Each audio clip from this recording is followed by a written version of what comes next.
الحمد لله نحمده ونستعينه ونستغفره ونعوذ بالله من شرور أنفسنا ومن سيئات أعمالنا من يهده الله فلا مضل له ومن يضلل فلا هادي له ونشهد أن لا إله إلا الله ونشهد أن سيدنا وسندنا وحبيبنا ومولانا محمدا عبده ورسوله صلى الله تعالى عليه وعلى آله وأصحابه وبارك وسلم تسليما كثيرا. أما بعد فأعوذ بالله من الشيطان الرجيم. بسم الله الرحمن الرحيم. يا أيها الذين آمنوا لا ترفعوا أصواتكم فوق صوت النبي ولا تجهروا له بالقول كجهر بعضكم لبعض أن تحبط أعمالكم وأنتم لا تشعرون.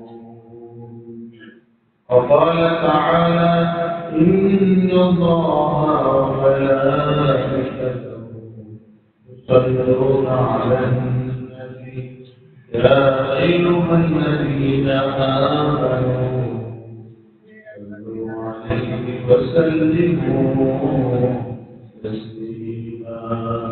اللهم صل على محمد وعلى آل محمد كما صليت على إبراهيم وعلى آل إبراهيم إنك حميد مجيد.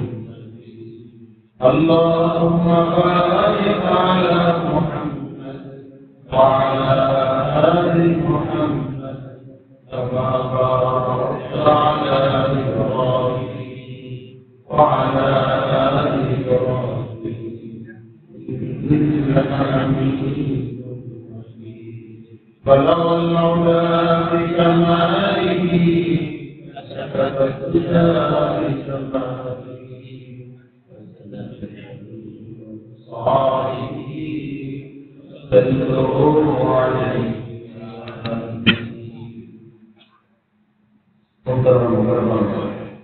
সম্মানিত মুসলিম কিরাম, আল্লাহ সর্বপ্রথম মহান রব্বুল আলামিনের দরবারে শুকরিয়া জ্ঞাপন করব যেহেতু আল্লাহ রব্বুল আলামিন আমাদেরকে মুমিন মুসলমান ইমানদার করেছেন। এজন্য আমরা কালিমাতুশ শুকর আদায় করি আলহামদুলিল্লাহ। আল্লাহ রব্বুল আলামিনের মেহেরবানি দয়া যিনি আমাদেরকে যত সময় দান করে উপস্থিত হওয়ার মতো সৌভাগ্য দান করেছেন, এজন্য আমরা আবারও বলি আলহামদুলিল্লাহ। গত কয়েক জুমা ধরে আমরা রাসূল আকরাম সাল্লাল্লাহু আলাইহি ওয়াসাল্লামের সিরাত সম্পর্কে আলোচনা করেছি। আল্লাহ রাসূল সাল্লাল্লাহু আলাইহি ওয়াসাল্লাম মক্কাতুল মুকাররমা থেকে মদিনাতুল মুনাওয়ারায় হিজরত করে ওখানে আসল ব্যবস্থা চালু করেছেন। একটি মূল নীতিগুলো ছিল, এই বিষয়ে আমরা আলোচনা শুনেছি। আল্লাহ রাসূল সাল্লাল্লাহু আলাইহি ওয়াসাল্লামের পৃথিবীতে শান্তি প্রতিষ্ঠা এই পদক্ষেপগুলো গ্রহণ করেছিলেন। আমরা ৫টি পদক্ষেপের কথা আমরা জেনেছি। রাসূল আকরাম সাল্লাল্লাহু আলাইহি ওয়াসাল্লাম এর মাধ্যমে পৃথিবীর মানুষকে শান্তিতে রাখা, তাদের মাঝে শান্তি সৃষ্টি করার চেষ্টা করেছেন। আল্লাহ রাব্বুল আলামিন এই বিষয়গুলো আমরা জেনেছি, এর উপর আমাদেরকে আমল করার তৌফিক দান করুন। আপনারা জানেন যে আমাদের পার্শ্ববর্তী দেশ ভারতের মহারাষ্ট্রে একজন পুরোহিত বা তাদের ধর্মগুরু ধর্মযাজক রাসূলুল্লাহ সাল্লাল্লাহু আলাইহি ওয়াসাল্লাম আমাদের হৃদয়ের স্পন্দন, আমাদের কলিজার টুকরা নবী আকরাম शफीउल मुज़निबीन रसूल আকরাম সাল্লাল্লাহু আলাইহি ওয়াসাল্লাম के लिए কটূক্তি করা মতো দৃশ্য ছেড়ে দিয়েছে। এবং সাথে সাথে বর্তমান এই ভারতের যে সরকার বিজেপি একজন বিধায়ক মহারাষ্ট্রে সে তাকে আরো বেশি আশঙ্কা দিয়েছে, মুসলমানদেরকে বিভিন্নভাবে মসজিদে ঢুকে গুলি করে হত্যা করা হুমকি দিয়েছে। এ ধরনের দুঃসাহসিকতামূলক ঐতিহাসিক এবং মানবতা বিবর্জিত বক্তব্য তারা দিয়েছে, যার কারণে মহারাষ্ট্রের একজন সাবেক সংসদ সদস্য তার উদ্যোগে চলো মুম্বাইয়ে তারা লং মার্চ করছে, করেছে হাজার হাজার মানুষ, লক্ষ লক্ষ মানুষ সেই রাসূলুল্লাহ সাল্লাল্লাহু আলাইহি ওয়াসাল্লামের মহব্বতে রাসূলের ভালোবাসায় সিক্ত হয়ে তারা সেই লং মার্চে অংশগ্রহণ করেছে। আপনাদের সোশ্যাল মিডিয়ার কল্যাণে যারা থাকার কথা, এমন মানুষ যারা কান্না করছিল তাদেরকে জিজ্ঞাসা করেছে যে আপনাদের ব্যবসা বাণিজ্য দেখে আপনারা কতদিনে লং মার্চ করবেন, এখানে অংশগ্রহণ করবেন। সে মানুষটার কাছে দাঁড়িয়ে কিন্তু সে কান্না করছিল যে আল্লাহ রাসূলের জন্য আমার ব্যবসা, আমার দোকান, আমার পরিবার, আমার সন্তান সবকিছু আমি কোরবান করে দেব।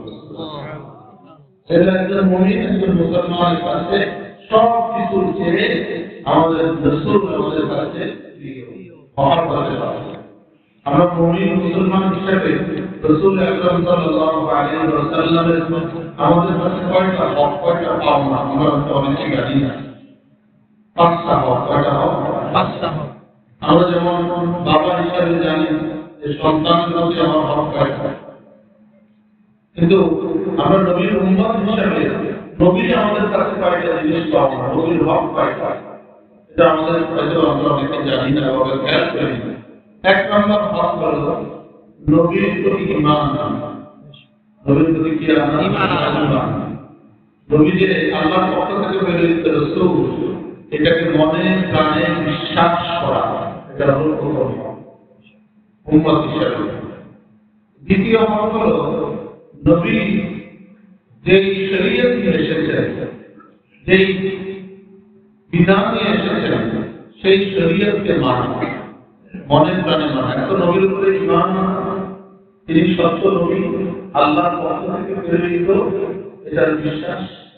দ্বিতীয় হলো নবী এসেছেন শরীয়ত নিয়ে এসেছেন, এই শরীয়তটাকে মানা, কোরআন নিয়ে এসেছেন, কোরআন মানা, নিজেদের জীবনে এটাকে বাস্তবায়ন করার চেষ্টা করা, এটা নবীর হক।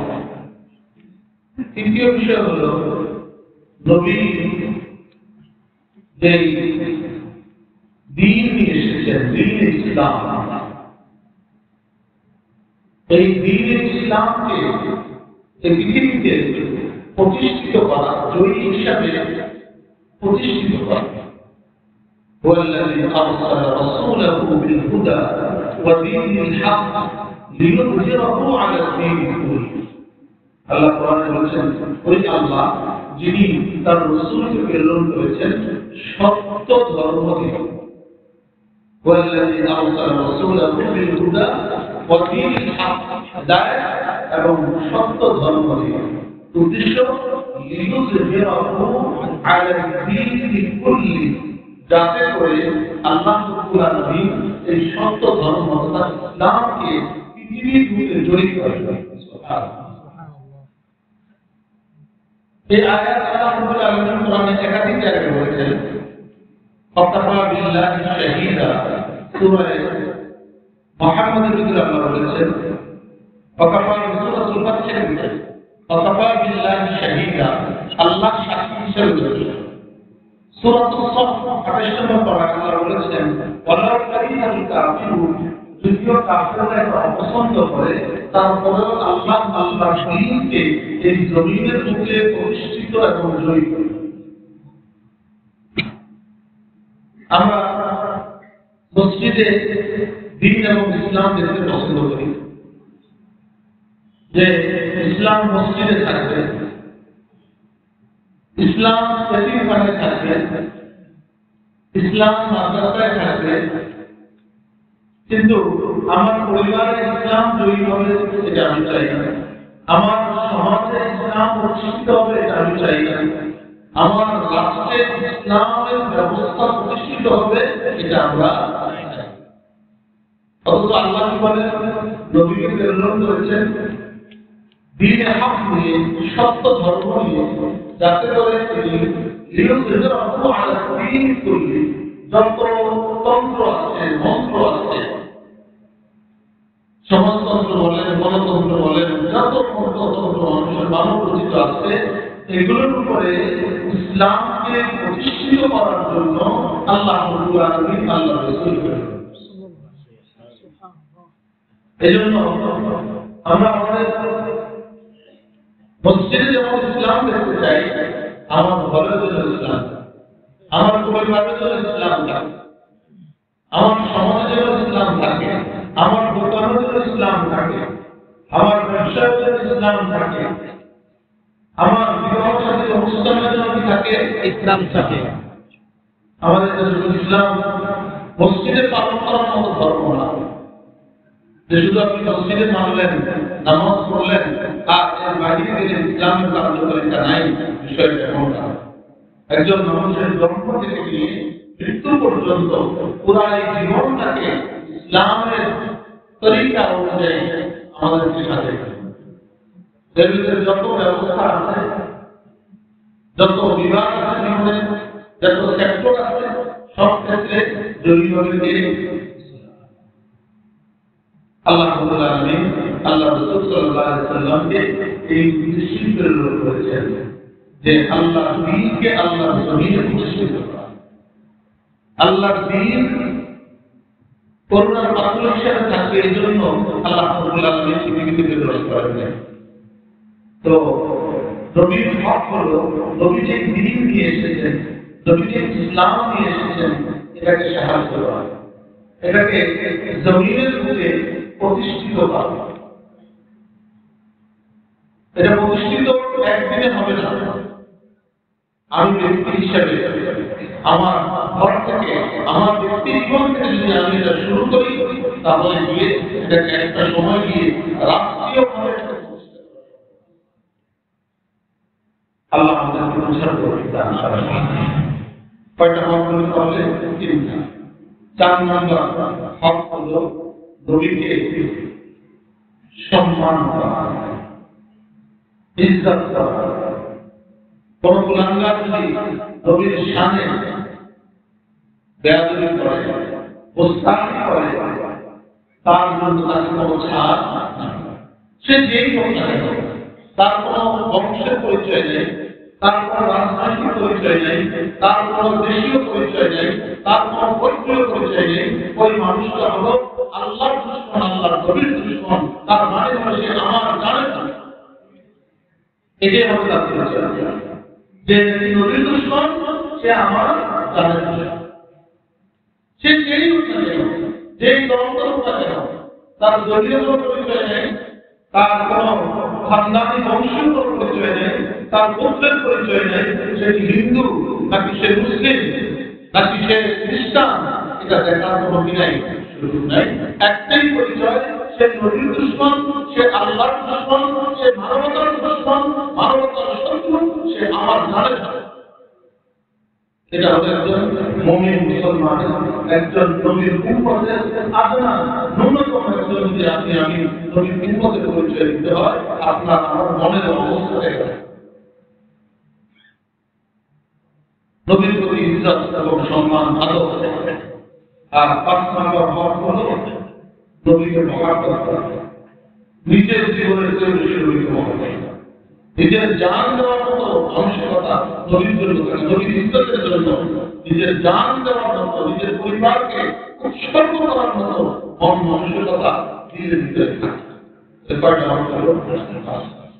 1 নম্বর হলো নবীর উপর ঈমান, দ্বিতীয় হলো নবী যে শরীয়ত নিয়ে এসেছেন, কোরআন নিয়ে এসেছেন, হাদিস নিয়ে এসেছেন, এগুলোকে মনে প্রাণে মানা।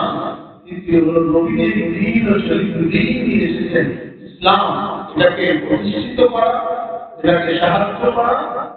যেখানে ইসলাম আক্রান্ত হবে সেখানে আপনাকে ঝাঁপিয়ে পড়তে হবে। চতুর্থ হলো নবীর প্রতি সম্মান, আর পঞ্চম হলো নবীকে মহাব্বত। আজকে যে বিষয়ে আমি আলোচনা করব সেটা হলো নবীর প্রতি সম্মান, আদর।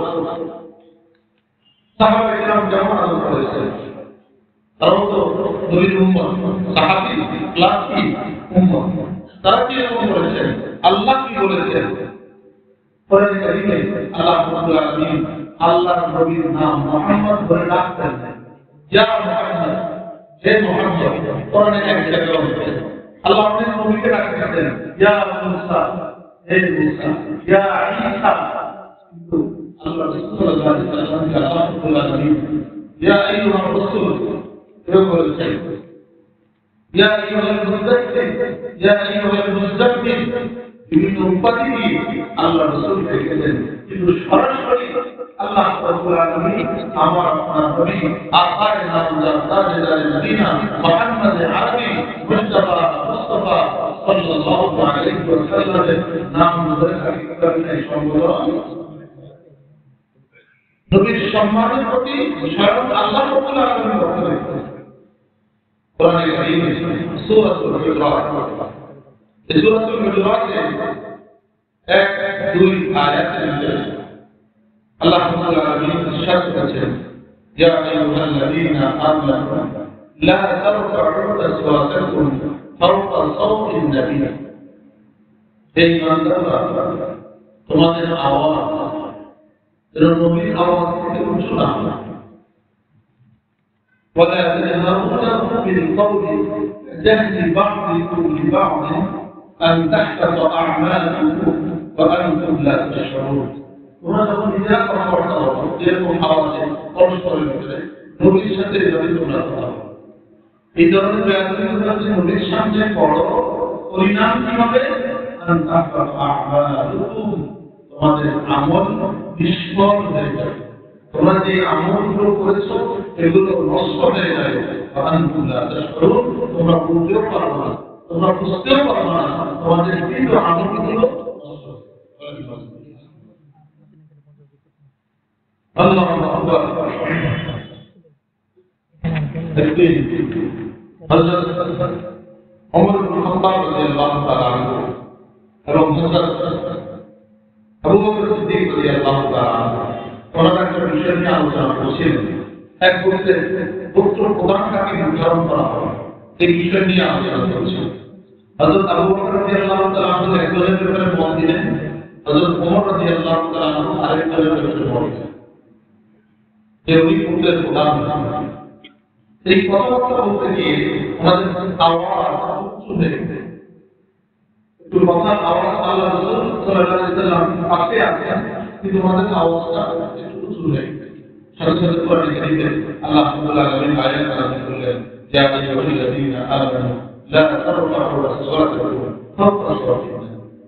হে ঈমানদাররা, তোমরা নবীর আওয়াজের উপরে তোমাদের আওয়াজকে তোমরা উঁচু করো।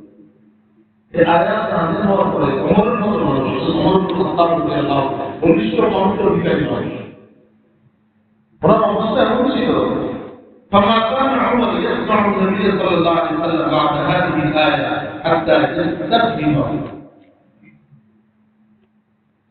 আল্লাহ রাসূল সাল্লাল্লাহু আলাইহি ওয়াসাল্লামের সামনে ওমর রাদিয়াল্লাহু তাআলা আনহু নিচু আওয়াজে কথা বলতেন।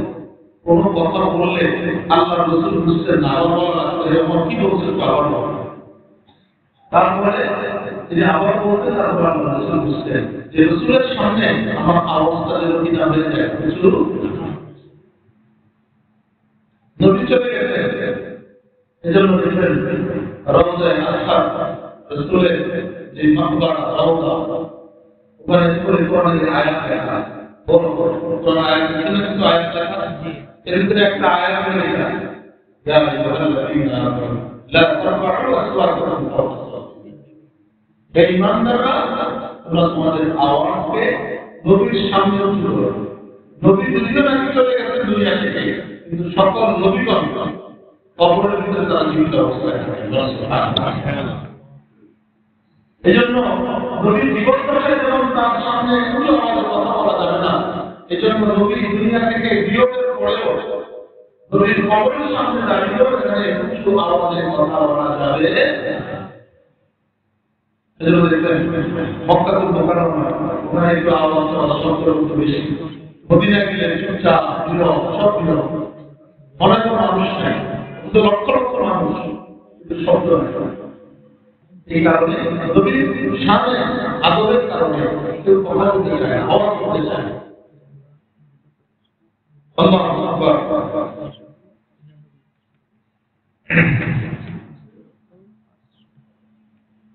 নবীর একজন সাহাবী, তার নাম ছিল সাবিত ইবনে কায়েস বিন শাম্মাস আল-আনসারী। উনি অনেক উঁচু আওয়াজে বলতেন, আল্লাহ রাসূল সাল্লাল্লাহু আলাইহি ওয়াসাল্লাম যখন মক্কাতুল মুকাররমা থেকে মদিনাতুল মুনাওয়ারায় হিজরত করে গেলেন, আল্লাহ রাসূলকে স্বাগত জানানোর জন্য, অভিবাদন জানানোর জন্য কে কথা বলছে? সবাই তো বের যায় মদিনা থেকে বের হয়ে, কিন্তু আল্লাহ রাসূল সাল্লাল্লাহু আলাইহি ওয়াসাল্লামের সাথে কথা বলবেন কে? মদিনার লোকেরা সবাই পরামর্শ করে ঠিক করলেন যে আমাদের মাঝে সাবিত ইবনে কায়েস, সে খুব গুছিয়ে সুন্দরভাবে কথা বলতে পারে, তো সে আমাদের পক্ষ থেকে আল্লাহ রাসূলকে অভ্যর্থনা জানাবে। সিদ্ধান্ত অনুযায়ী আল্লাহ রাসূল সাল্লাল্লাহু আলাইহি ওয়াসাল্লাম যখন আসলেন, তখন এই সাবিত ইবনে কায়েস তিনি আল্লাহ রাসূলের সামনে কথা বললেন, কিন্তু তার আওয়াজ ছিল খুব জোর। তিনি কি কথা বলছিলেন? আল্লাহ রাসূল সাল্লাল্লাহু আলাইহি ওয়াসাল্লামকে ইন্না নামনাউকা মিম্মা নামনাউ মিনহু আনফুসানা ওয়া আওলাদানা ফামা লানা ইয়া রাসূলুল্লাহ ক্বালা লাকুম আল-জান্নাহ ক্বালু ওয়া হযরত সাবিত ইবনে কায়েস বললেন, ইয়া রাসূলুল্লাহ, আমরা আমাদের সন্তানদের যেভাবে আমরা সুরক্ষা দিই, আপনি মক্কাতুল মুকাররমা থেকে মদিনাতুল মুনাওয়ারায় এসেছেন, আমরা আপনাকে ঠিক ওইরকমই সুরক্ষা দিব। তবে একটা বিষয় আপনার কাছে আমাদের জানতে চাই, আমরা যে আপনাকে সুরক্ষা দিব, আমাদের এর জন্য কোনো কিছু আছে? আল্লাহর কাছে আমরা কি কোনো পুরস্কার পাবো? আল্লাহ রাসূল সাল্লাল্লাহু আলাইহি ওয়াসাল্লাম বললেন, হ্যাঁ, তোমরা এর বিনিময়ে জান্নাত পাবে। সুবহানাল্লাহ। হযরত সাবিত ইবনে কায়েস বললেন, ইয়া রাসূলুল্লাহ, রাব্বিনা, এটা আমরা সন্তুষ্ট, আমাদের আর কিছু না, আমরা চাই জান্নাত। তো এই সাবিত ইবনে কায়েসের সংক্ষিপ্ত পরিচয় দিলাম। ওনারা যখন কোরআনের আয়াত নাযিল হলো, এই ঈমানদাররা, তোমরা নবীর সামনে আওয়াজ উঁচু করো না, উনি ঘর থেকে আল্লাহ রাসূলের সামনে আসেন, বলে মসজিদে নামাজ পড়তে আসেন।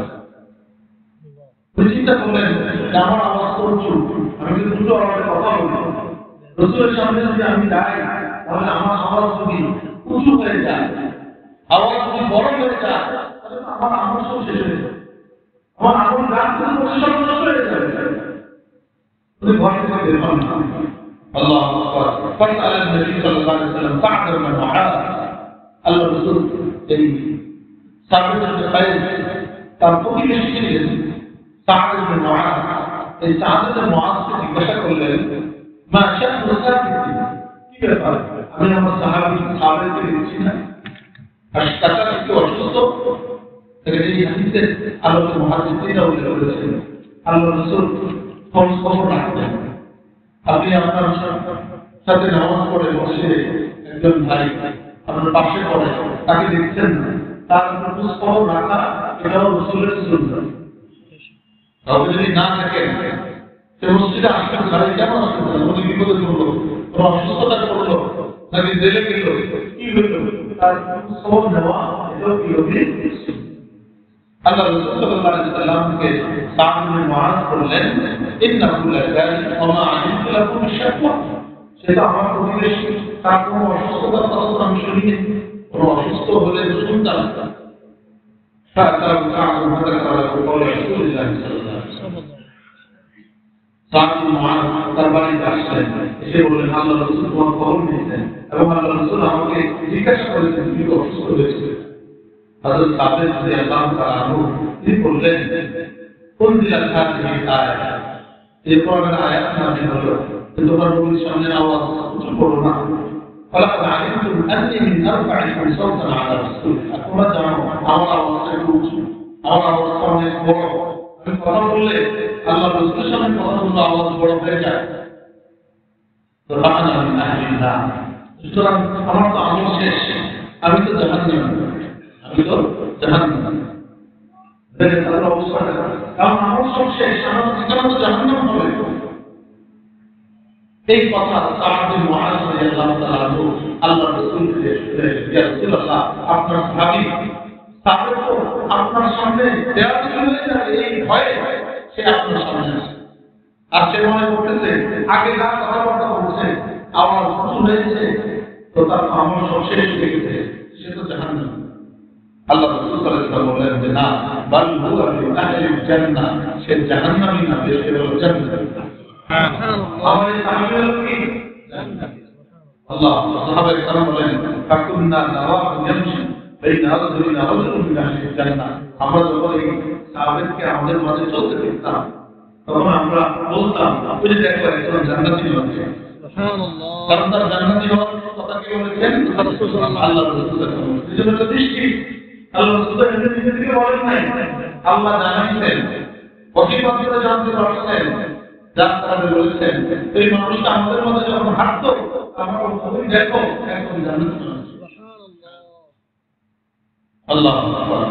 এখন আমরা তো অভিজ্ঞতা দেখেছি বিভিন্ন জনের জান্নাতের সার্টিফিকেট দিয়ে আল্লাহ রাসূল ছাড়া কারো জান্নাতের সার্টিফিকেট দেওয়ার অধিকার আছে নাই। বাবার আছে, ফকিরের দরবারের বাবার আছে, তোমার জান্নাতের সার্টিফিকেট দিয়েছে, তোমার নামাজ পড়া লাগবে না, আমি তোমার জান্নাতে নিয়ে আসবো। আর তুমি যেতে পারবা কিনা, তুমি আর আমরা দেখেছি বিভিন্ন জনের চাকরিটা করতে গিয়েও বিভিন্ন জন বিক্রি করে চলছে জান্নাতি বানাইছে। এখন যারা জান্নাতি বানাইছে সেও নাই, সে বানাইছে সেও নাই।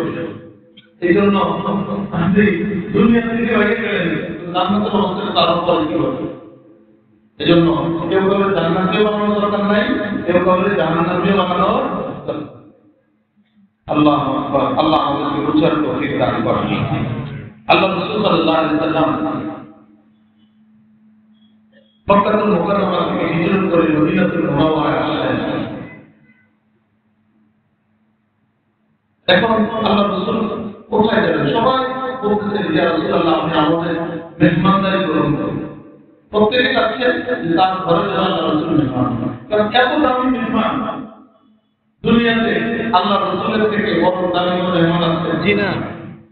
তো সকলেই চাচ্ছে যে রাসূল সাল্লাল্লাহু আলাইহি ওয়াসাল্লাম তার ঘরে মেহমান। আল্লাহ রাসূল সাল্লাল্লাহু আলাইহি ওয়াসাল্লাম উটের পিঠে ছিলেন, এই উটটার নাম ছিল কাসওয়া। কি নাম ছিল? কাসওয়া। আল্লাহু আকবার। এই উট মদিনার উপকণ্ঠে চলছে। আল্লাহ রাসূল মুসলমানরা সাহাবায়ে কেরাম তারা আল্লাহ রাসূলকে অভিবাদন জানাচ্ছেন। ছোট ছোট বাচ্চারা তালাল বদরু আলাইনা, তারা সঙ্গীত গাইতেছে আল্লাহ রাসূলকে যে পূর্ণিমার চাঁদ আমাদের মাঝে উদিত হয়েছে। এই সঙ্গীত ছোট ছোট বাচ্চারা আল্লাহ রাসূলকে আগমনকে কেন্দ্র করে তারা গাইতেছে। আল্লাহু আকবার। এক একজন আবদার নিয়ে আসতেছে আল্লাহ রাসূলের কাছে, একটু আমার ঘরে আপনি বসেন, আমার ঘরে একটু মেহমান। আল্লাহ রাসূল সাল্লাল্লাহু আলাইহি ওয়াসাল্লাম এই সাহাবীদের আনসার সাহাবীদের আবদার শুনে আল্লাহ রাসূল বললেন, ইন্নাহা লানুরাতুন, যে আমার যে উটটা যেটা থেকে আমি আসছি সে আল্লাহর পক্ষ থেকে আদিষ্ট। কোন জায়গায় গিয়ে সে বলবে, তার বাড়িতে যা উঠবে তা আমার কথা অনুযায়ী না, তার কথা অনুযায়ী আল্লাহ। সুতরাং আমি ইচ্ছা করলেই তোমাদের আত্মার রক্ষা করার জন্য যার বাড়িতে যেতে পারবো না, কারণ আমার উট আল্লাহর পক্ষ থেকে যেখানে যার বাড়িতে যাওয়ার জন্য আদিষ্ট সেখানেই সে। সুবহানাল্লাহ। ঠিকই চলতে আবু আইয়ুব আল-আনসারী, সৌভাগ্যবান সাহাবী হযরত আবু আইয়ুব আল-আনসারী রাদিয়াল্লাহু তাআলা আনহু বাড়িতে সেই সৌভাগ্যের চাঁদ উদিত হলো। ওই পুরো ঘরে সুবহানাল্লাহ। আল্লাহ রাসূল সাল্লাল্লাহু আলাইহি ওয়াসাল্লাম তার ঘরে মেহমান হন। এখন বিষয়টা হলো এত আনসারী তারা থাকতে আবু আইয়ুবের বাড়িতে কেন আল্লাহ রাসূল মেহমান হলেন? ওখানে কেন আদিষ্ট হলেন? ওখানে গিয়ে কেন বসলেন? এই সৌভাগ্য আবু আইয়ুব আল-আনসারী কিভাবে পাইলেন? তাফসীরে বিখ্যাত কিতাবে এবং ইতিহাসে বিভিন্ন কিতাবে পাওয়া যায় আল্লাহ রাসূল সাল্লাল্লাহু আলাইহি সাল্লামের পৃথিবীতে আবির্ভাবের 700 বছর আগে ইয়ামানের সিংহাসনে তুব্বা গোত্রের রাজত্ব ছিল। কি গোত্র? তুব্বা। কোরআনের কারিমের ভিতরে তুব্বা কথা এসেছে। তুব্বা, এই তুব্বা আল্লাহ রাসূল সাল্লাল্লাহু আলাইহি সাল্লামের পৃথিবীতে আসার কত বছর আগে? 700 বছর আগে। ওই গোত্রের একজন লোক ছিল যে বিভিন্ন শিরকি কারণে সে জড়িত ছিল, এবং তাদের ভিতরে একজন রাজা ছিল, তার নাম ছিল আসআদ। তার খায়েশ থাকলো যে বিভিন্ন রাজাদের বিভিন্ন রকমের এক একজনের উদ্ভব এক এক রকমের ইয়ে থাকে, যে সে বিভিন্ন এলাকা দখল করবে। যখন শক্তিশালী হয় তখন আশরাফ তাদের উপর জুলুম করে, চিন্তা করে যে এদের উপর প্রভাবটা কাটে, আমাদের বড় হয়ে যায়।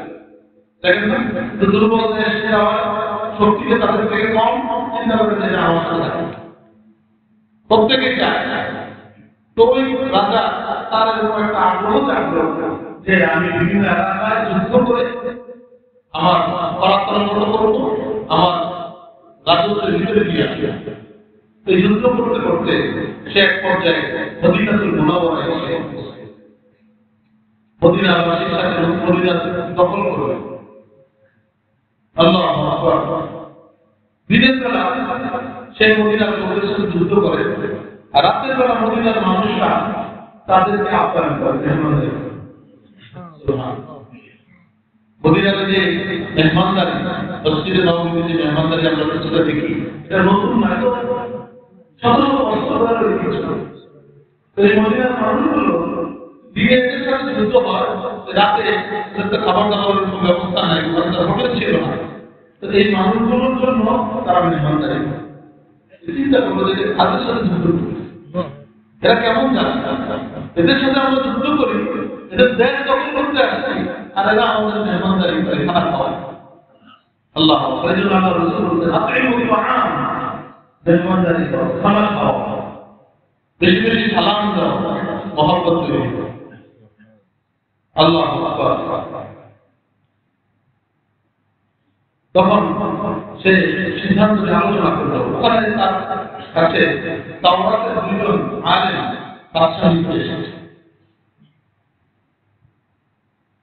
যিনি তারা তাওরাত সম্পর্কে অবগত। তারা বাদশাহকে এসে বললো, বাদশার ভয় কিছু বলে নেই। এখন যখন বাদশাকে জিজ্ঞাসা করছে না কারা, তখন তাদের বলা শুরু হয়েছে। বলল, বাদশাহ আপনার যে কুদৃষ্টি যে পবিত্র নগরীর প্রতি পড়ল, আপনি কি জানেন এই নগরীটা, এই শহরটা হল ওই শহর যে শহরে সর্বশেষ নবী হিজরত করে আসে। ওনার হিজরতের জায়গা এটা। সুতরাং এই শহরকে আল্লাহ রাব্বুল আলামিন কোন দুষ্ট লোকের আয়াতের উত্তরে আল্লাহ দিলেন। সুতরাং আপনি যুদ্ধ করে লাভ নাই, আপনি এখানে জয়ী হতে পারবেন না। আপনার যে ইচ্ছা, আপনার করার মতো করবেন, সেই সুযোগ আপনাকে আল্লাহ রাব্বুল আলামিন দিলেন। কি করা যায়? ওই তার যে কাফেলাতে আরো কিছু লোকজন ছিল যারা দাওয়াত সম্পর্কে জানত, দাওয়াতের আলেম, তাদেরকে ডাকলো, পরামর্শ করলো। পরামর্শ করে এই সিদ্ধান্ত নিল যে যারা দাওয়াত সম্পর্কে অবগত, তারা প্রস্তাব দিল যে আমরা এই এলাকা ছেড়ে যাবো, কিন্তু আমরা এখানে চলে এসেছি, আমাদের যদি সৌভাগ্য হয় তাহলে আমরা শেষ নবীর সাক্ষাৎ আমরা পেয়ে যাবো। বাদশাকে বললো যে আপনি, বাদশা ওখানে 400 বাড়ি তাদের 400 বাড়ি, একটা বাড়ি দোতলা, সবগুলো ছিল একটা। এবং তিনি বলেছেন যদি এই বাড়ি থাকতে থাকতে যদি শেষ নবীর আগমন হয়, তো তিনি যেন এই বাড়ির অবস্থা আল্লাহ এবং একজন নিজেকে বুঝিয়ে দিয়েছে, এবং ওই বাড়িতে যে থাকতেন তাকে দিয়ে গেছেন যেটা তুমি যদি পেয়ে যাও ওই শেষ নবীর সাক্ষাৎ তাকে দিবে, তুমি যদি না পেয়ে যাও তোমার সন্তান ওসিয়ত করে যাবে, তারা শুনে এই শিক্ষা রাখে। সেদিন না পায়, সেজন্য তার সন্তান ওসিয়ত করে যায় যে এই চিঠিটা যেন তার কাছে পৌঁছে। কত বছর ধারাবাহিকতা ছিল? 700 বছরে। তো মনে করেন না তো 7 জেনারেশন, 7 প্রজন্ম, 8 প্রজন্ম, 9-10 প্রজন্ম, এই চিঠি সংরক্ষিত অবস্থায় ছিল। সে আল্লাহ রাসূল সাল্লাল্লাহু আলাইহি ওয়াসাল্লামের মহব্বতে প্রেমে ভালোবাসায় বিগলিত হয়ে সে একটা কাগজে একটা কবিতা লিখে। সে কবিতাগুলো কি? শাহিদু আলা আহমাদা আন্নাহু রাসূলুন মিনাল্লাহি বারিকিন নাসারি। আমি সাক্ষ্য দিচ্ছি মুহাম্মদ সাল্লাল্লাহু আলাইহি ওয়াসাল্লাম এই পৃথিবীর স্রষ্টা সৃষ্টিকর্তা আল্লাহর পক্ষ থেকে প্রেরিত রাসূল। সুবহানাল্লাহ। فلو كنت عمري إلى عمره لكنت وزيرا له وابن عمي। আমার জীবন আমার হায়াত তার জীবন পর্যন্ত সুদীর্ঘ হয়, আমার হায়াতটা যদি তাকে পেয়ে যায় তাহলে আমি তার সহযোগী করে তার বিশ্বস্ত ভাইয়ের মতো তাকে সাহায্য وجاهدت للسيف أعداءه وقربته عن صدره كل أمري। তার শত্রুদের বিরুদ্ধে আমি তরবারি হাতে নিয়ে যুদ্ধ করব এবং তার হৃদয়ে তার অন্তরে যত ব্যথা আছে তা দূর করার জন্য আমি সর্বাত্মক চেষ্টা করব। চিন্তা করবেন আল্লাহ ওই চিঠি আস্তে আস্তে হযরত আবু আইয়ুব আল-আনসারী রাদিয়াল্লাহু তাআলা আল্লাহু আকবার। তো যে মদিনার আলেম যারা ছিলেন ওই সময় তাদের কাছে তুলে দিয়ে বাদশাহ তো চলে গেছেন। আল্লাহু আকবার। ওই বংশীয় পরম্পরায় হযরত আবু আইয়ুব আল-আনসারী রাদিয়াল্লাহু তাআলা ওই বাড়িতে বসবাস করছেন। আর আল্লাহর পক্ষ থেকে আদিষ্ট হয়ে ওই পুত্রটাও ওখানে ঘর দোতলা। আল্লাহ রাসূল সাল্লাল্লাহু আলাইহি ওয়াসাল্লাম ঘরে ঢুকলেন।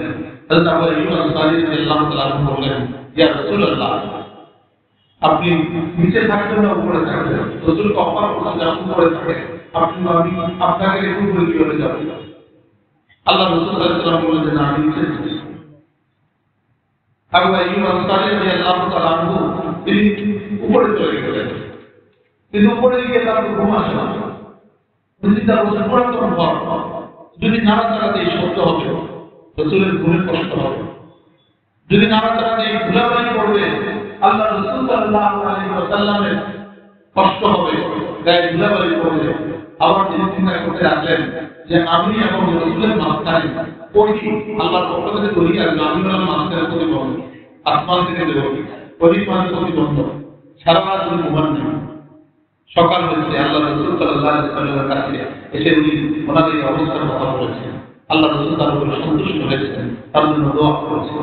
তো বলার উদ্দেশ্য হলো, দেখেন হযরত আবু আইয়ুব আনসারী রাদিয়াল্লাহু তাআলা আনহু যে সৌভাগ্যটা এমনি পেয়ে যায়নি, সেই ওনার পূর্বপুরুষদের আদর সম্মান রাসূলের প্রতি প্রেম ভালোবাসা ইজ্জত তাকে কোথায় নিয়ে গেছে যে আল্লাহ রাসূলের প্রথম মেহমানদারি মেজবান হওয়ার সৌভাগ্য আল্লাহ তাআলা।